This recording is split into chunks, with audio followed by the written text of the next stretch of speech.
Well, I'm glad that Shannon Sharpe is having success. Translation, I'm glad he's having success on the show. And when the show I'm talking about, I mean the show that's called Undisputed. But before that, did you know Shannon Sharpe had a situation with CBS and the Tony Gonzalez split? Let me tell you about that. When Shannon Sharpe retired in 2003, having really no broadcast experience, CBS brought him on because he was such a great character, great personality in the NFL. They was like, wow, the people are going to gravitate to hear Shannon Sharpe. And on the broadcast booth, because during Super Bowl media week, the media ate him up. Everybody would flood over to hear what Shannon Sharpe had to say. He had to diffuse the Ray Lewis situation. When Ray Lewis couldn't talk, they kept bringing up the murder case and everything else, and Shannon Sharpe would take over the interview. Then you had Shannon Sharpe incident with the Atlanta Falcon cornerback. So it was great. Putting him on there made a lot of sense. Very vocal, very colorful as far as having personality. And he was fun. Now you got a new situation here. He was on this show for all about 10 years. And while he was on this show, he dated an executive producer, not executive producer, I'm sorry, a production assistant, a PA. Dated her, she got pregnant, and that didn't really cause a big mess on the show. One other girl that he supposedly dated, or she wanted to date him, she filed charges against him, so he had to pull off the show during his last season for a while, then come back. And then after that, CBS decided they weren't going to have him back anymore, not due to that incident. Now, after the Super Bowl, they broke the news to him, but they were already preparing for this. They had a segment they done with Tony Gonzalez. They praised Tony Gonzalez. Shannon Sharpe had every record and as a tight end. Like #1 in receiving yards, touchdowns, everything. Tony Gonzalez, the only player to come along and break all 3 of those records that he held. But Shannon Sharpe has 3 Super Bowl victories, where Tony Gonzalez had never won a playoff game. And finally, in I think his last season, he finally won a playoff game. For the first time. Now, they had this segment where they were working on Tony Gonzalez, featuring him, and they wanted Shannon Sharpe to go and, to his facility to see how he works out. But little did Shannon Sharpe know, this was an audition to see how Tony Gonzalez does in an interview, on camera. So they're doing this interview. Shannon Sharpe is interviewing him, and he puts him through this thing that he does to keep in shape, where he's breathing in the oxygen as he's running the bike, and it gives him this performance test. And normally they have people run this exercise, and the announcer is supposed to fail, and the athlete is so much better. Test scores are so much better than the announcer that it makes the athlete look superior. See, I'm in shape. And Tony Gonzalez is in shape. But what they don't know is Shannon Sharpe is in immaculate shape. Even as a reporter, he works out consistently. He's all about structure and order. Very organized human being. He actually gets off on being organized. So everybody say he's a bit narcissistic to me. Well, that depends on how you look at it. He's just a man who likes to take care of himself financially and physically. He wants to make sure he's up to par. And he's up to code. And there's nothing wrong with that. In my eyes, there's nothing wrong with that. So maybe some people just don't like to see it. But anyway, Shannon Sharpe did better than Tony Gonzalez.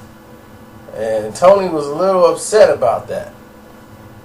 Like, he had a little chip on his shoulder that, like, he's like, wait a minute, like he did better than me. And Tony's like, I wasn't really feeling that good today. I just did this for the show. I didn't try to go all the way out. And he was like, oh, don't worry about it.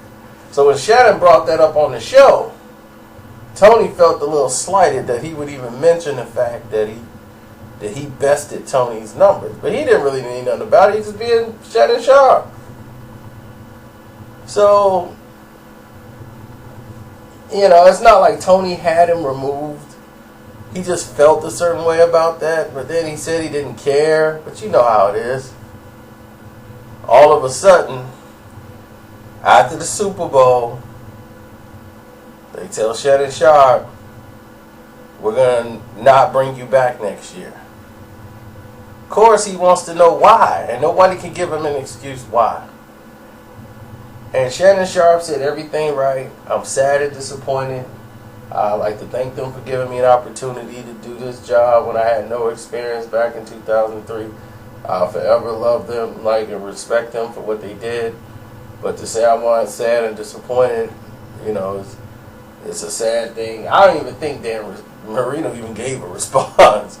But they replaced him and Dan Marino with Bart Scott and Tony Gonzalez. Now, when they brought in Tony Gonzalez, it was like, oh, okay, I get it.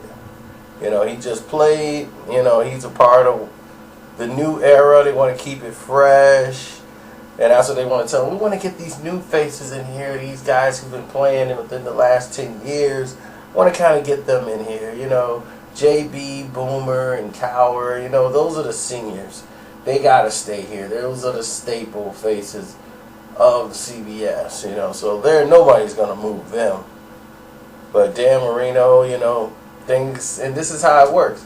Once everybody leaves and everybody says, okay, all right, that's what it is, all of a sudden these little stories start leaking out into the press to try to justify why they let them go. By saying something that's not true, but you can kind of see it, or say, oh, okay, yeah, I can see them doing that. And they seem to always do that in business, and always in sports, and always to the brother. Well, they did Dan dirty too. They, Dan Marino and his temper, Dan and his temper. And then he's always questioning Boomer Esiason, coming over the top of Boomer. Dan was always, and then it gets into the social media. When people start writing these little things that they give them, they're like, where you get these tips from? Oh, well, CBS. People out there is like, oh, we'll give you a little bone. We'll tell you a little something what's going on, but don't put our name on it. And then they put it out in the public so that the public can read it and get a whole different twist to it. Then you have the situation that inspired with Shannon Sharpe. They start going out there, oh, well, Shannon Sharpe, he has a little bit of a lisp, and he mumbles sometimes. His pronunciation isn't always right, and sometimes you can't understand him. He has so much bass in his voice, it just wasn't a good mix to have him in there. And then he keeps cutting everybody off and mumbles and on and on and on and rambling about something that doesn't make any sense. So once you start putting a little bit out there, everybody else start piling on. Yeah, mumble, mumble, mumble, mumble, mumble. Back to you, JB. Social media grabs it, and now Shannon Sharpe is at the butt of everybody's jokes. People are talking about he's not educated. He's not saying this, and see, it just snowballs. But where did this come from? How did it get started? Who would have brought that up to make it on the major platform where a writer would put this out in a note, to then it ends up in a social media blog? Then it goes from that blog and bounces to another blog, and it's just been changed up. Fans start writing it, so they co-sign Tony Gonzalez. Now it's like, oh, okay, yeah, I see why they let him go now. Why they let him go? Oh, yeah, well, he kept cutting people off. He's mumbling. He can't say it. You see? That's how it starts. So the network don't have to waste time explaining or justifying their change. Dirty tricks are played like this all the time. They besmirch all your accomplishments behind your back, behind the scenes, take their name out of it, and just act like it comes from random writing sources out there just to slander people, when it's really them giving them tidbits of things that didn't happen, and lies and rumors, and printing them as fact.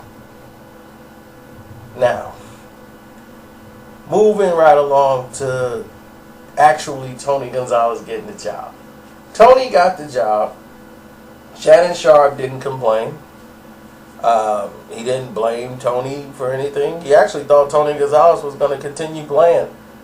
But once they named him as the successor, Tony Gonzalez has had a hard transition into broadcasting. He's not ready. He wasn't ready. He didn't really have the personality. He's a great guy. And some of the people that's watching him will be like, oh, Tony's cute or whatever. Some of the girls maybe. But other than that, they're not really watching football. They're not really watching the halftime show or the pregame. That's guys watching pregame. Tony Gonzalez has added basically nothing. And Bart Scott, his fame came from can't wait. And he incorporated that waiting on the Patriots, and they waited. So the thing is, it's like they assumed that Bart Scott was going to be this great replacement, and Bart Scott can do a great, has great information and great insight on the game, but he's boring to listen to. So you listen to Bart Scott and all these guys in the CBS. It's like if you're 65 and older, this is your crew. Other than that, you're bored stiff. It's like it's not live anymore. It's just kind of like dreadful to listen to. JB's great, Cowher's great, Boomer's great, but that's it. Maybe it's not fair to judge him off the first year. Tony's probably going to be better this year, maybe, but last year he was a mess. I don't know if he was used to the schedule, getting up that early to do these shows and getting prepared, his notes. I don't know what his preparation is, but he needs to really practice. I hope he practiced all off season because he was just not ready for it. So that's all that was, and I'm just glad Shannon, he went and did NFL radio for a while. He had enough money, didn't have to really spend anything, so he was good and decided to take a chance on this show here at Fox. Come all the way down from Atlanta, from his home, go down in the studios in New York and get it done. Well, I think L.A., not New York, but anyway, I'm out.